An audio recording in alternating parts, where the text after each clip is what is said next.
सदर मुमलिकत आसिफ अली जरदारी की जानिब से शाया वज़ीर आज़म की सदर आसिफ अली जरदारी से अहम मुलाकात। मुल्की मजमूई सियासी सिक्योरिटी सूरत हाल पर तबादला ख्याल किया गया। सदर और वज़ीर आज़म ने दहशत गर्दी के हालिया वाक़यात की शदीद मज़म्मत की। दोनों कायदीन ने दहशत गर्दी के खात्मे तक कार्रवाइयाँ जारी रखने के अज़म का इआदा किया है। तफसीलात क्या है, मलिक सईद अबान से जानते, आगाह कीजिएगा। जी बिल्कुल, ऐवान सदर में सदर आसिफ अली जरदारी की जानिब से इत्तेहादी जमातों के एजाज़ में इशाया दिया गया, जिसमें वज़ीर आज़म शहबाज शरीफ, नायब वज़ीर आज़म इसाक डार और दीगर ने शिरकत की। इजलास में जो है वो वज़ीर आज़म और सदर की मुलाकात भी हुई।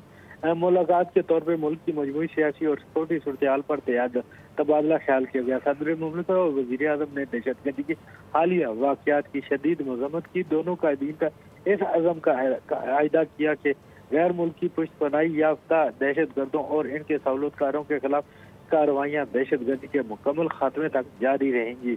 मुलाकात में चेयरमैन सेनेट सैयद यूसुफ रज़ा गिलानी, स्पीकर कौमी असम्बली सरदार एयाज सादेब, वफाकी वज़ीर सैयद मोहसिन नकवी, चौधरी सालिक हुसैन, आज़म नज़ीर तारड़, खालिद बख्शी और अब्दुल हलीम खान भी मौजूद थे। इससे कम जो पीपल्स पार्टी की जानिब से एशिया दिया गया सदर आसिफ अली जरदारी की जानिब से, उसमें शिरकत के लिए मुख्तलिफ सियासी जमातें जो हुकूमती इत्तेहाद में शामिल हैं, उनके सेनेटर और कौमी असम्बली के अरकान जो हैं वो ऐवान सदर पहुँचे, जिसमें बिलावल भुट्टो जरदारी, राजा परवेज अशरफ, शादिया मरी और शेरी रमान शामिल है। इसके अलावा दिया गया। मलिक सईद अबान अपडेट कर रहे थे, आपका शुक्रिया।